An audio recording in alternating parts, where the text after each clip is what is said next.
Hi guys, चला आज आपण शेंगदाण्याचे गुळ आणि शेंगदाण्याचे लाडू बनवूया।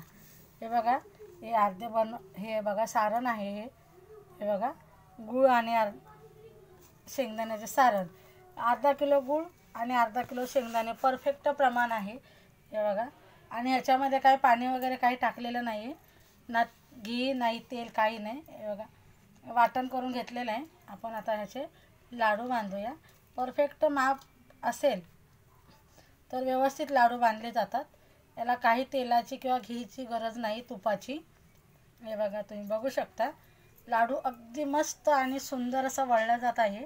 हे बघा, आणि खूप पटपट असे होणारे हे लाडू आहेत। काही पाकाची गरज नाही ना काही कशाचीही गरज नाही आहे। हे बघा, तुम्ही बघू शकता हा शेंगदाणा आणि गुळाचा लाडू तयार झालेला आहे। अर्धा किलो पाक, अर्धा किलो शेंगदाणे, अर्धा किलो गुळ। हा बघा, हा शेंगदाणा लाडू तयार झालेला आहे। असेच मी खूप लाडू बनवलेले आहेत, हे बघू शकता तुम्ही। हे बघा, हे शेंगदाणा लाडू कसे वाटतात तुम्हाला? अर्धा किलो शेंगदाणे, अर्धा किलो गुळ प्रमाणामध्ये। हे बघा, तुम्ही शेंगदाणे लाडू बघू शकता कसा आहे। बघा, हे बघा तुम्ही, अगदी खूप छान असा तुटू पण शकतो। आणि हे बघा दाणेदार, आतमध्ये कसे थोडे थोडे दाताखाली शेंगदाणे कसे चावले गेले ना, खूप छान वाटतं।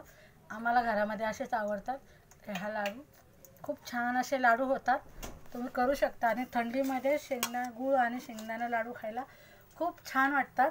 त्याच्यामुळे आपण आता हे उरलेले शेंगदाणा लाडू करून घेऊया फटाफट। हे खूप फटाफट बनतात, ह्याला वेळ लागत नाही।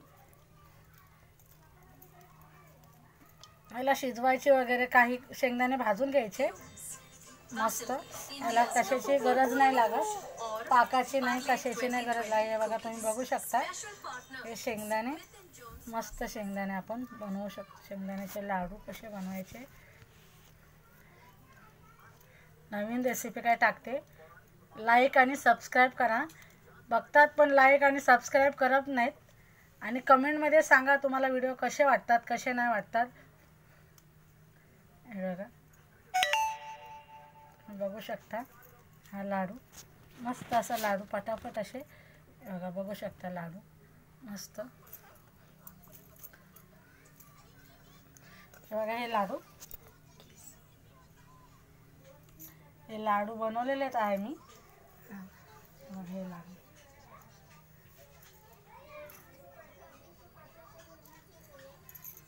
आता आपण उरलेल्या पिठाच्या पण उरलेल्या सारणाचा पण फटाफट लाडू बनवूया।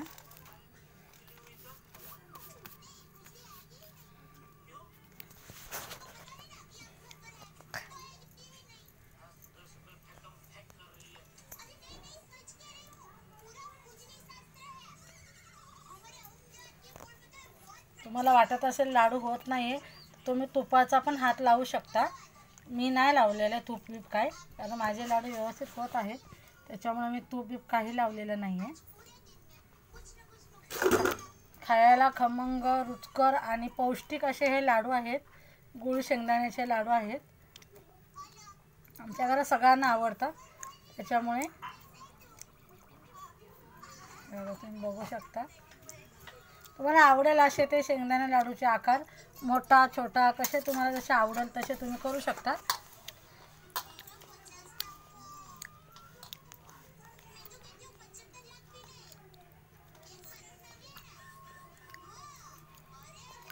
अर्धा किलो शेंगदाण्याला अर्धा किलो गूळ परफेक्ट प्रमाण आहे।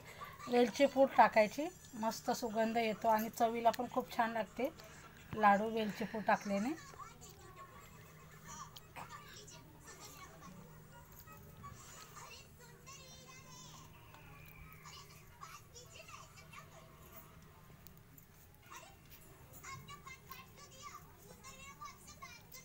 आज असाच खूप वेळ होता, त्याच्यामुळे म्हटलं आज काहीतरी नवीन बनवावं। खूप दिवस झाले व्हिडिओ टाकले नाही आहेत। मग आता विचार आला, शेंगदाणे होते घरामध्ये, गूळ होता, आणि म्हटलं आता शेंगदाणे लाडू बनवूया आपण। हे बघा, असं गोल असा मस्त लाडू होत आहे।